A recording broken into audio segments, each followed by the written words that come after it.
finally got out on Lake Simcoe doing a solo trip, and well, I guess the video here shows that I've been successful. Quite literally caught those fish back to back in 15 minutes, lost one at the hole, and also landed two beautiful, I mean gorgeous, lake trout, which I'll share with you in part of this video. But first, I just wanted to help those who may have a challenging time out here when you're targeting whitefish. A couple things. So Lake Simcoe has really changed over the years.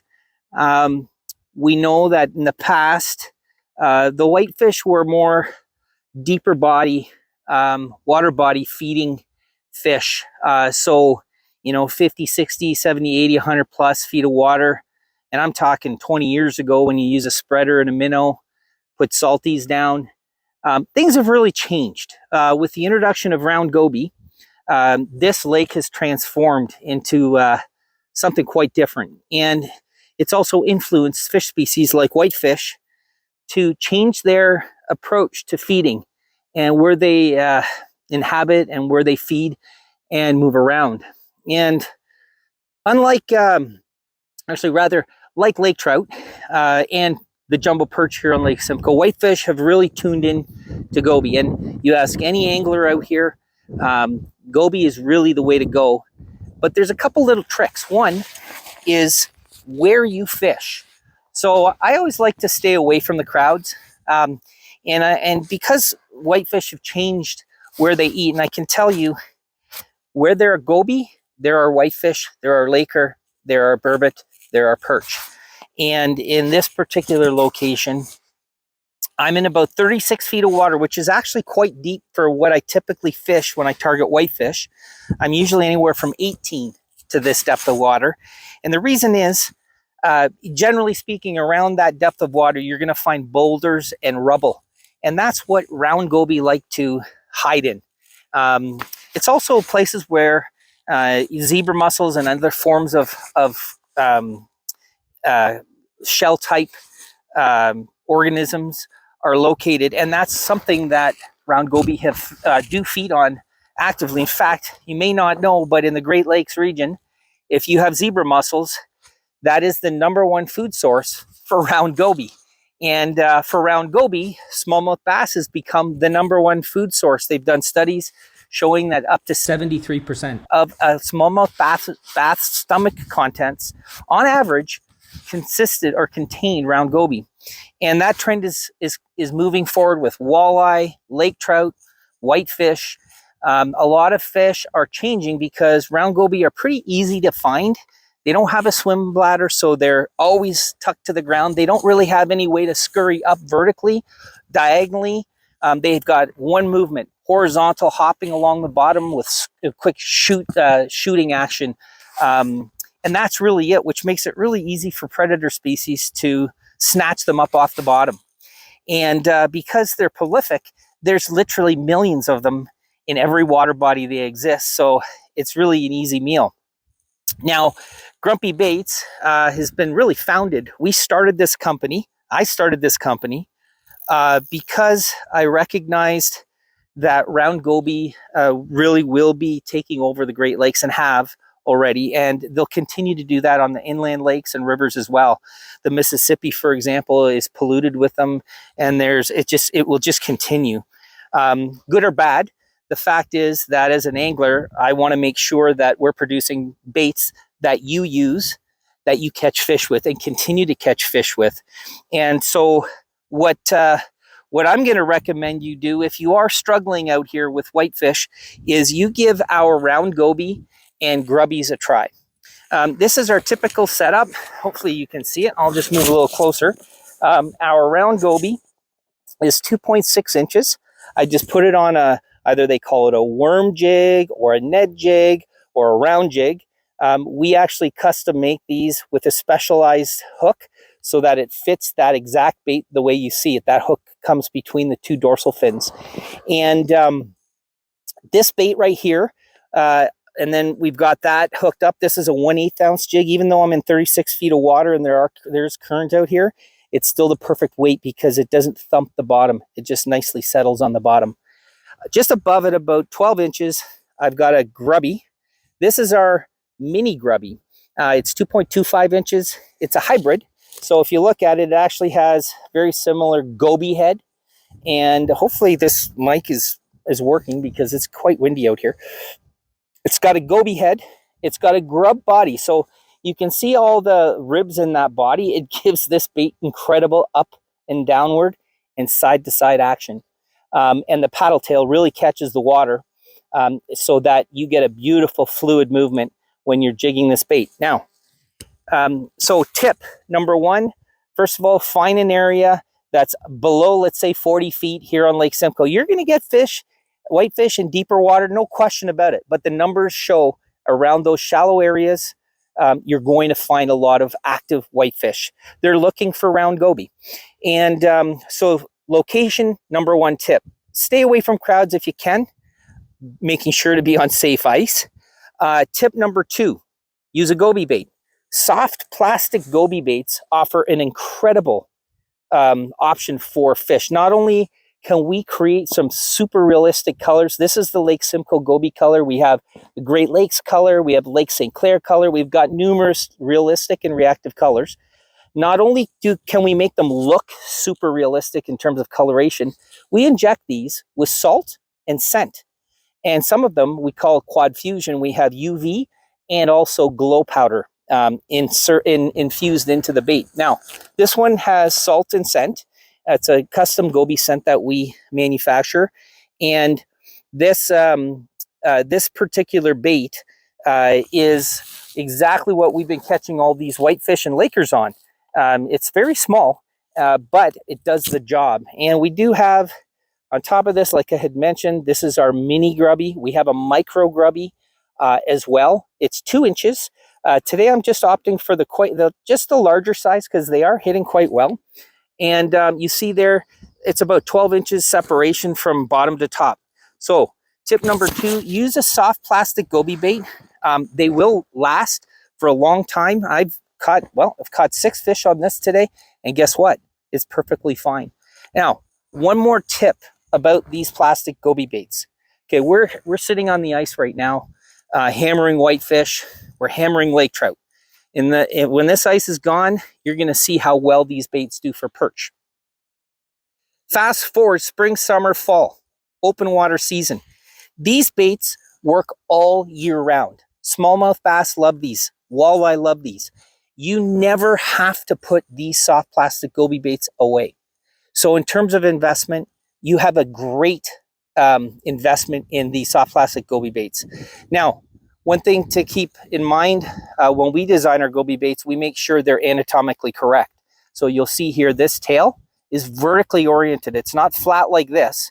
This is vertically oriented. It's got 2 dorsal fins, and the pectoral fins we've purposely left side, like basically tucked into their body, because it improves the performance of when you're jigging in a river, when you're casting. It does not inhibit the movement of this bait. Whereas sometimes when you add extra elements to a bait, it could make some erratic movements that you're not really wanting. So there's a tip too. Don't worry, your investment is well spent when you buy a grumpy goby. Tip number 3, how I move this bait. Basically, I'm just taking this bait right to the bottom, and I'm literally just tapping this off the bottom. Okay, tap, tap, tap, tap, tap off the bottom. And obviously the bait on top will be doing the same sort of thing. Now this hook is an Aberdeen hook. It's tied with a drop shot knot. So this, you'll see here, when I pull this taunt, it's basically 90 degrees from the line. And that's how you want this bait. You want it sticking out just like that. So that's really all we're doing here, is we're tapping this off the bottom. When you mark a fish, sometimes they'll go directly for the high hook. If not, just lift this up slowly and you'll see they will smash one or the other. And like I said today, our stats were 100% bang on. 5 fish hooked, 4 fish landed, 1 got away at the hole. So anyway, I just encourage you, if you're struggling, give those tips a try.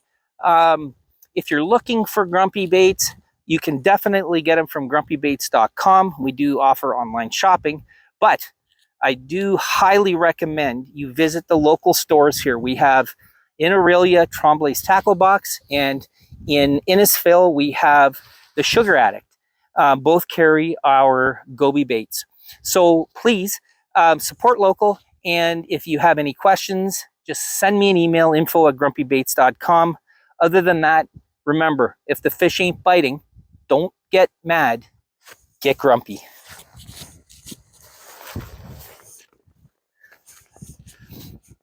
There's a fish.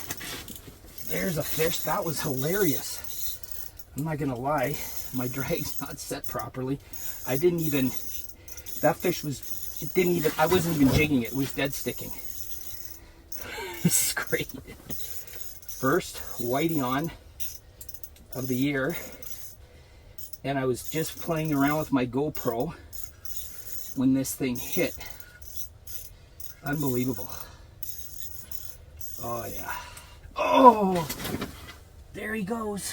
Well, that was awesome. I just caught one, and I put my rod down before. Man, that's a good size whitefish.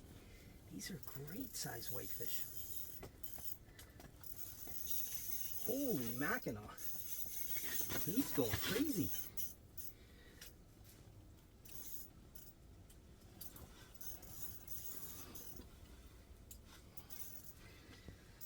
I just did my own rule here, not to tighten the drag, but it was really ripping there.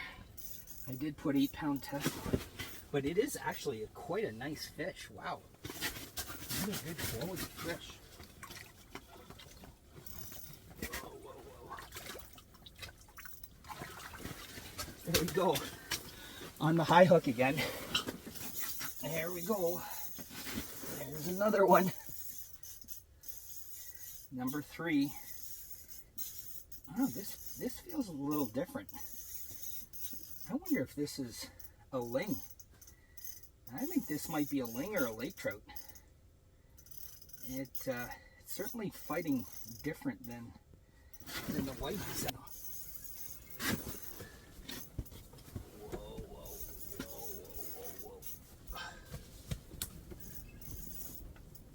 Starting to come up now pretty fast. Ooh. Oh shoot, I'm at the line. I'm at the floral. Oh, huge. Woohoo! Now that is called a lake trout. And he is off. Oh my. Wow, now that's fantastic.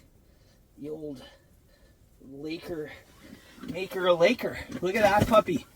Yeah, that was actually on the bottom hook. I don't know if you can see that. That's a great fish, man. That's a big laker. He's gonna go back. So that fish just caught. Once again, they hit gobies, and that fish is gonna go at least, I don't know. Look at the size of that thing. You see that? Beautiful. Let's see if he's gonna start kicking for us. Wow, that's just so awesome. I love this lake. Look at that fish. Yeah. Oh yeah, he's going. There he goes. And away he is. Oh yeah. Okay. Here we go again.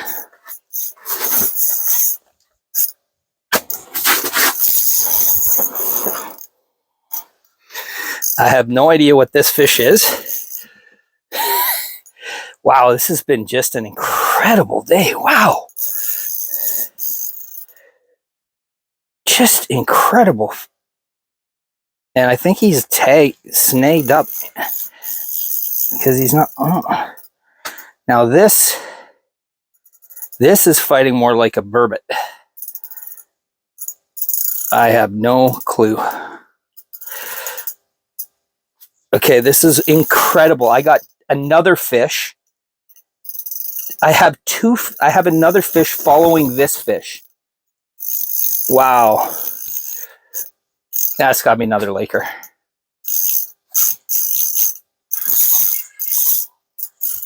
That's got to be another Laker. So one of the things when I design these baits is I really know some people, like I've fly fished, I've done charters on Lake Erie. I fished in Europe. And I do believe that matching the hatch is actually very, very valuable.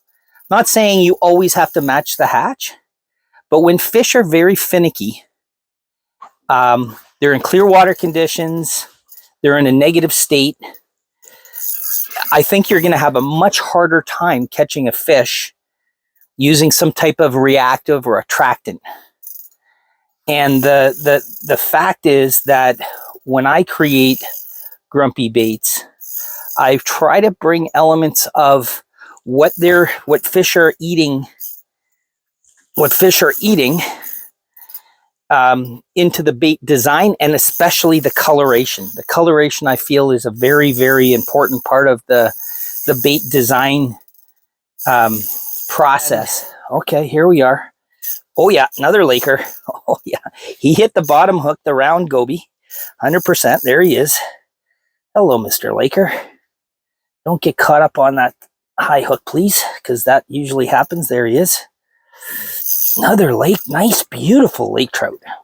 Look at the fight on this thing. Oh, he hit the high hook. That sometimes happens. You'll get the high hook. Turn this a little more this way. He'll hit the high hook, or he'll hit the low hook, and then the high hook is exposed. And as you're bringing it through the hole, it gets caught on the ice, and then bye fish.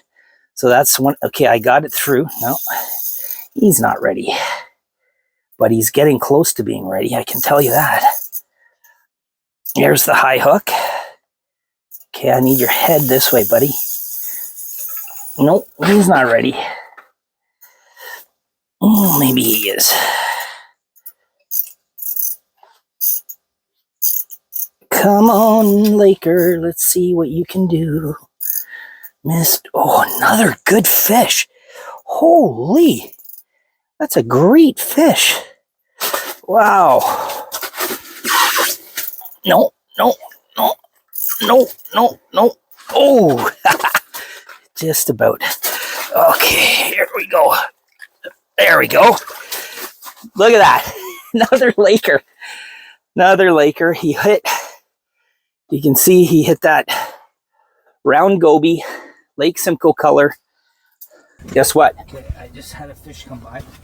He's still there. Yeah, he's there. Oh, I could feel him. He's still there. I have a feeling he's gonna come. He's gonna hit. There he is. Wow, what a crappy hook set that was. That did not take long at all. Literally, I haven't even been here, not even 5 minutes, and I'm already into a little whitefish. And he hit the top hook. Come on. He hit the top hook. All right. Look at that, eh? So this is, as I was saying earlier, these fish really like this grubby high hook setup. You can see here. He's hit here on the high hook. That's a mini grubby Lake Simcoe color. And he didn't hit the bottom hook.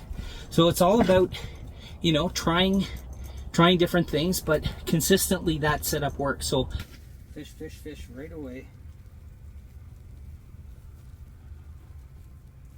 Oh, he's still there. He's trying for the top hook. He's following. There he is. I love it. Did you see that hit? That's perfect. See, it pays to, sometimes it pays to get your,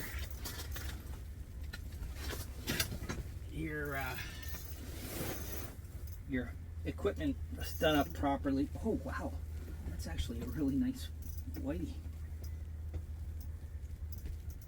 Come on, baby. There he is. Oh yeah, that's a fat, that is a fat whitey. Holy mackerel.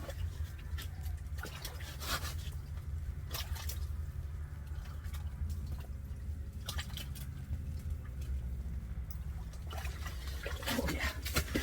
Another. Now the good thing about this one, he actually hit the bottom hook. Okay, buddy. Okay. He actually hit the bottom hook, which I prefer because that is a much better hook in that mouth. All right, here he goes.